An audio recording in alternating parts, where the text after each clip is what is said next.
नमस्कार दोस्तों, स्वागत है आप सभी का द डेली 10 मिनट शो में, जो कि आपको द विनर्स इंस्टीट्यूट के ऑफिशियल यूट्यूब चैनल पर उपलब्ध कराया जाता है, जिसमें हम प्रतिदिन किसी एक विशेष टॉपिक के बारे में पोस्टमार्टम या फिर विस्तृत रूप से चर्चा करते हैं। आज हम जो चर्चा करने वाले हैं वो हमारे भारतीय समाज का या फिर यूं कहें समस्त भारतीय नागरिकों के मध्य उपस्थित होने वाला एक बेहद महत्वपूर्ण टॉपिक है। आप सभी ने सुना होगा कि बाल मजदूरी करते करते बीत गया है सारा जीवन, बच्चा बच्चा पूछ रहा है कहाँ खो गया प्यारा जीवन, कहाँ खो गया प्यारा जीवन। ये सभी स्टूडेंट ने और सभी आसपास के नागरिकों ने कभी ना कभी इस पंक्तियों को सुना होगा। आपने देखा होगा चाय की स्टॉलों पर उस राजू को या उस छोटू को जिसकी उम्र होती है 14 वर्ष से कम, लेकिन वह अपनी आर्थिक परेशानियों के कारण, पारिवारिक दबावों के कारण कहीं ना कहीं वह बाल श्रम या फिर बाल मजदूरी करता है। इसी के संदर्भ में राष्ट्रीय चुनाव आयोग का एक नया निर्देश आया है, जिसके बारे में अगले 10 मिनटों में हम विस्तार पूर्वक चर्चा करेंगे और देखेंगे कि ये क्या घोषणा है, क्या नियम है और आपकी क्या राय है, मैं ये भी जानना चाहूंगी। तो विस्तृत रूप से जुड़े रहिए अगले 10 मिनट में, जिसमें मैं विस्तार से आपको ये पूरा प्रकरण समझाऊंगी। देखिए, जीरो टॉलरेंस, शून्य सहिष्णुता किसके प्रति? तो चुनाव आयोग ने घोषित किया है कि चुनाव प्रचार प्रसार में बच्चों के इस्तेमाल के प्रति अब चुनाव आयोग की शून्य सहिष्णुता होगी। मतलब अब किसी भी प्रकार से आप बच्चों का प्रयोग चुनाव के प्रचार प्रसार के लिए बिल्कुल भी नहीं कर सकते हो। अगर करते हो तो फिर चुनाव आयोग बिल्कुल भी सहिष्णु नहीं होगा, सहन नहीं कर पाएगा और उसके विरोध में क्या कार्रवाई होगी इसकी भी चर्चा हम करेंगे। ऐसे सभी स्टूडेंट जो सिविल सर्विस की प्रिपरेशन कर रहे हैं, उनके लिए आपको मेंस और इंटरव्यू का टॉपिक यहाँ पे डिस्कशन किया जा रहा है, या फिर आप वनडे एग्जाम की प्रिपरेशन कर रहे हैं तो उनके लिए भी एक आपसी सहज सहज विकसित करने के लिए क्या प्रकरण है वो चर्चा की जा रही है। तो ध्यान से आज का डेली 10 मिनट शो अवश्य देखिए। क्लास के बारे में जानकारी आपको विनर्स इंस्टीट्यूट के टेलीग्राम चैनल से मिल ही जाती है। चुनाव प्रक्रिया में बच्चों का जीरो टॉलरेंस, ये घोषणा की गई है राष्ट्रीय चुनाव आयोग के द्वारा। राष्ट्रीय चुनाव आयोग ने ये बिल्कुल स्पष्ट घोषणा की है कि आप किसी भी पार्टी से संबंधित हो, चूंकि आगे आने वाले टाइम में लोकसभा चुनाव 2024 होने वाले हैं, तो ये भाई जब चुनाव प्रचार प्रसार होंगे तो जो नेताजी घर घर आएंगे तो अपने साथ बच्चों को भी कहीं ना कहीं पैसों के लालच के कारण या फिर भीड़ बढ़ाने के लिए बच्चों को लेके आएंगे। चुनाव आयोग बोलता है कि ऐसे करने को बाल मजदूरी में शामिल किया जाएगा। बच्चा चुनाव प्रचार प्रसार की वस्तु नहीं है, उसे नहीं है समझ। उसकी आयु 18 साल की होती तो भी मान सकते थे कि वह किसी दल का सहायक है, लेकिन ऐसा बच्चा जिसकी 14 वर्ष से कम की उम्र है तो उसके लिए यहाँ पर किसी भी रूप में आप चुनाव प्रचार प्रसार में उपयोग में नहीं ला सकते हैं, ऐसा कहना है चुनाव आयोग का। चुनाव आयोग इसके बारे में और विस्तृत रूप से चर्चा करता है और कहता है कि किसी भी प्रकार से zero tolerance towards use of children in poll campaigns ECI to political parties। मतलब कि चुनाव आयोग ने राजनीतिक पार्टियों से बोला है कि आप जो किसी भी मार्केटिंग में, आप किसी भी एडवर्टाइज बनाने में या फिर आप किसी भी तरीके से छोटे छोटे बच्चों को अपनी भीड़ बनाने में लेके आते हो, ऐसा करना पूरी तरह से नियमों के विरुद्ध होगा। बच्चा केवल हाथ में कलम पकड़ने के लिए है, बच्चा हाथ में चुनाव प्रचार प्रसार के झंडे या फिर जो फर्रे बांटे जाते हैं उसके लिए नहीं है। देखिए, एक परिवार की एक अलग समस्या हो सकती है, आर्थिक समस्या हो सकती है कि पैसों के लालच के कारण वे बच्चों को इस चुनाव प्रचार प्रसार में भेज सकते हैं, लेकिन राजनीतिक पार्टी का तो एक नैतिक दायित्व होता है कि वह अपने दायित्व को पूरा करे और इस प्रकार का उदाहरण पेश करे कि वो बाल मजदूरी के पूरी तरह से खिलाफ है। अगर आप बोलते हो कि नहीं मेरी पार्टी आती है और बाल मजदूरी मैं खत्म कर दूंगा, तो भाइयों और बहनों, तुम अपनी पार्टी के आंदोलन प्रचार प्रसार में फिर बच्चों का प्रयोग क्यों कर रहे हो? इस पर प्रश्न चिन्ह उठाया है चुनाव आयोग ने। इसके लिए आपको समझना होगा कि इसके प्रमुख बिंदु क्या है। ध्यान से सुनना, प्रमुख बिंदु क्या है। भारतीय निर्वाचन आयोग ने चुनाव संबंधी किसी भी गतिविधि में बच्चों के इस्तेमाल को लेकर के सख्त निर्देश दिए हैं और इन निर्देशों में कहा है कि चुनाव आयोग ने अपने निर्देशों में बॉम्बे हाईकोर्ट के चेतन रामलाल भुटाडा बना महाराष्ट्र राज्य मामले का हवाला दिया है। बने रहिए।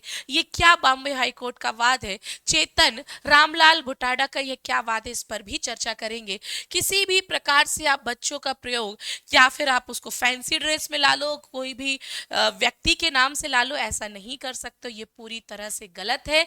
बच्चा केवल कलम पकड़ने के लिए, पढ़ने के लिए है, ना कि चुनाव प्रचार प्रसार करने के लिए। किस बात से संबंधित हवाला दिया है, तो ये इसके बारे में हम आगे चर्चा करेंगे।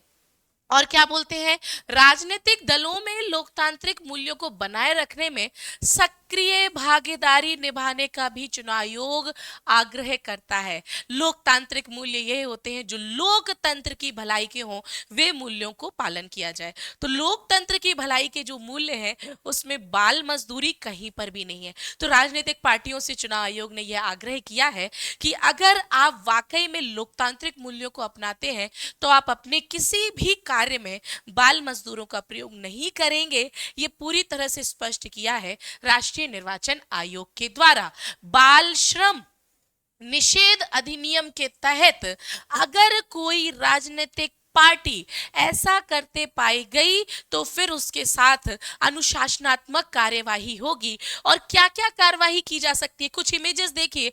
बच्चे का प्रयोग आज हर जगह किया जा रहा है, चाहे मैला ढोने में किया जा रहा हो, चाहे उद्योगों में किया जा रहा हो, चाहे चुनाव प्रचार प्रसार में किया जा रहा हो।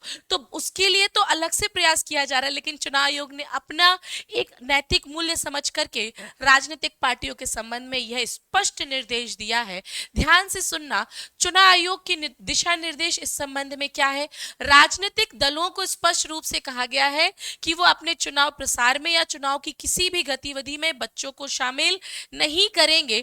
चाहे रैलियां निकलवाना हो, नारे लगवाना हो, पोस्टरों का घर घर में वितरण करवाना हो, उन सभी क्रियाओं से बच्चों को दूर रखने के लिए चुनाव आयोग के द्वारा बोला गया है। याद रखना, अगर ऐसा पाया जाए, लोकसभा चुनाव आने वाले हैं, अगर आपके घर में कोई छोटा बच्चा वो उस पार्टी के फर्रे लेकर आ जाए तो न तुरंत के तुरंत चुनाव आयोग पर ये शिकायत कर देना कि ये नियम का विरोध है। जागरूक नागरिक हो, जागरूक छात्र हो आप, तो ध्यान रखना, इसलिए ये मैं आपको पढ़ा रही हूँ। ठीक है, किसी भी प्रकार से टोपी लगा करके घुमवा दो, झंडे लेकर घुमवा दो, या फिर रैलियों में भीड़ बढ़ाने के लिए बच्चों का प्रयोग कर लो, नहीं रे, वे मानव संसाधन है, उनको पढ़ने दो। ठीक है, चुनाव प्रचार रैलियों के दौरान राजनीतिक नेताओं और उम्मीदवारों को अपने वाहन में बच्चों को गोद में रखने, ले जाने की अनुमति नहीं होगी। बहुत बार देखा गया, वाहन रैली बच्चों को बिठा बिठा के ले गए कि भैया भीड़ बढ़ेगी, नहीं, अब ऐसा पूरी तरह से मना है। साथ ही साथ बच्चे का किसी भी तरीके से इस्तेमाल करोगे तुम, चाहे कविता बोलने में, गीत बोलने में, या शब्द या प्रतीक चिन्हों में किसी भी तरह से अगर प्रयोग किया जाता है तो ये भी चुनाव आयोग ने पूरी तरह से सख्त मना किया है, ऐसा नहीं किया जा सकता है। माता पिता के साथ बच्चों की मौजूदगी होने की स्थिति में चुनाव आयोग के दिशा निर्देश का उल्लंघन नहीं माना जाएगा। हाँ, अगर ऐसा होता है कि मम्मी पापा के साथ बच्चा आ रहा है तो फिर मान सकते हैं, लेकिन बच्चा अगर अलग से चुनाव प्रचार प्रसार में उपयोग किया जा रहा है तो ये पूरी तरह से उल्लंघनीय होगा, ये मानना चाहिए। बाल श्रम अधिनियम कानून का अनुपालन सुनिश्चित करने के लिए जिला निर्वाचन अधिकारी और रिटर्निंग अधिकारी की व्यक्तिगत जिम्मेदारी होगी। कौन देखेगा कि बच्चों का प्रयोग किया गया है या नहीं, तो उसका जिला निर्वाचन अधिकारी। मुझे कमेंट सेक्शन में बताइए कि जिला निर्वाचन अधिकारी कौन होता है, मुझे कमेंट बॉक्स में जरूर बताइए। रिटर्निंग अधिकारी व्यक्तिगत रूप से इसमें अपना भागीदारी निभाएगा। ये पूरी की पूरी घोषणा की गई है चुनाव आयोग के द्वारा कि बच्चों के इस्तेमाल पर सख्ती की जाएगी, किसी भी प्रकार से इसका प्रयोग नहीं किया जाएगा। अगर आप इसको बाद में पढ़ना चाहते हैं तो इसे पढ़ सकते हैं। थोड़ा सा अधिनियम के बारे में चर्चा कर लें कि इसकी जरूरत क्यों है। तो इसकी जरूरत के संदर्भ में सबसे पहली जरूरत तो बच्चों ये है कि बाल के अधिकारों का संरक्षण हो जाए। यार, बच्चों के भी तो कोई अधिकार है, उनका संरक्षण हो जाए। बाल श्रम प्रतिषेध अधिनियम 1986 के अनुपालन को सुनिश्चित करना है, जिसमें स्पष्ट रूप से कहा गया है कि 14 वर्ष के कम उम्र को किसी भी प्रकार के बच्चों को किसी भी प्रकार के कार्यों में नहीं लगाया जा सकता है। बाल श्रम अधिनियम 2016 में भी इस पर स्पष्ट व्याख्या की गई है। 1986 के अधिनियम के कुछ महत्वपूर्ण बिंदु जो आपको जानने के लिए जरूरी है कि इन बिंदुओं में क्या क्या चर्चाएं हैं। 14 वर्ष से कम आयु के बच्चों को किसी भी प्रकार के व्यवसाय में शामिल करना बाल श्रम कहलाएगा। बताना जरा, कहीं आप लोग बाल श्रम से ग्रसित तो नहीं हो, कहीं आपका शोषण तो नहीं हो रहा है। माता पिता अगर आपसे काम करवा रहे हैं तो वो बाल श्रम नहीं है, यदि तुम्हारी उम्र 14 वर्ष से अधिक है, याद रखना। तो हमारे साथ तो नहीं, लेकिन चाय के ठेले पर खड़ा छोटू जरूर बाल श्रम से ग्रसित है ना। और चुनाव पार्टियों के द्वारा ले जाए गए बच्चे भी बाल श्रम से ग्रसित हैं। जागरूक नागरिक के रूप में ध्यान रखना ये बात, ठीक है। किसी भी प्रकार के व्यवसाय में 14 वर्ष के कम उम्र के बच्चों को नहीं उपयोग किया जाएगा। साथ ही साथ अगर ऐसा किया जाता है तो दंड का प्रावधान होता है। इसके अंतर्गत बाल श्रम अधिनियम 1986 की धारा 14 के अंतर्गत 6 माह से 12 वर्ष तक का कारावास और 20,000 से 50,000 रुपए तक का जुर्माना संबंधित व्यक्ति, संबंधित एक संस्थान और संबंधित पार्टी पर लगाया जाएगा। ऐसा यह अधिनियम की ही भाषा है, तो आप लोग ध्यान रखना, सजा मिल सकती है अगर ऐसा कोई प्रयोग करता है। और अब तो बात राजनीतिक पार्टी से संबंधित भी हो चुकी है। बाल श्रम प्रतिषेध और विनिमय अधिनियम 2016 भी थोड़ी सी चर्चा में की जाएगी कि किसी भी खतरनाक रोजगारों में किशोर श्रम पर का प्रयोग भी अब वर्जित है। संशोधित अधिनियम में आरटीआई अधिनियम 2009 के अधीन अनिवार्य शिक्षा की आयु को बाल श्रम प्रतिषेध की आयु से जोड़ा जाएगा। संवैधानिक दायित्व को बढ़ाना है कि भाई तुम्हारा दायित्व है बाल श्रम को कम करना। इस संशोधन में 2015 में पूरे विश्व के देशों द्वारा अपनाए गए सतत विकास लक्ष्य एसडीजी सस्टेनेबल डेवलपमेंट गोल के तहत अब हमने भारत ने यह लक्ष्य रखा है कि 2025 तक भारत को पूर्णतः बाल श्रम से मुक्त करना है। मुझे कमेंट सेक्शन में बताओ कि केवल सरकारें या फिर केवल आयोग, क्या केवल अधिनियम 2025 तक भारत को बाल श्रम से मुक्त कर सकते हैं? मुझे कमेंट सेक्शन में बताना। ये विचारणीय विषय है।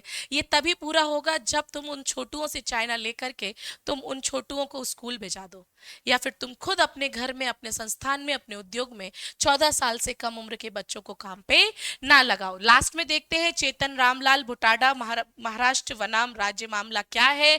2012 की जनहित याचिका की संख्या 127 में चेतन रामलाल भुटाडा बनाम महाराष्ट्र राज्य मामला दर्ज किया गया। इसके अंतर्गत 2014 में एक आदेश में कहा गया कि राजनीतिक दलों को यह सुनिश्चित करना होगा कि नाबालिग चुनाव संबंधी गतिविधियों में किसी भी तरह से भाग ना ले। तो ये था मामला। इसी मामले के अंतर्गत अब चुनाव आयोग ने एक नया निर्देश जारी किया है कि चुनाव के प्रचार प्रसार या फिर किसी भी रूप में अगर बच्चों को प्रयोग किया जाता है तो वह पूरी तरह से दंडनीय होगा। और आदेश जारी किया गया है सभी राजनीतिक पार्टियों को।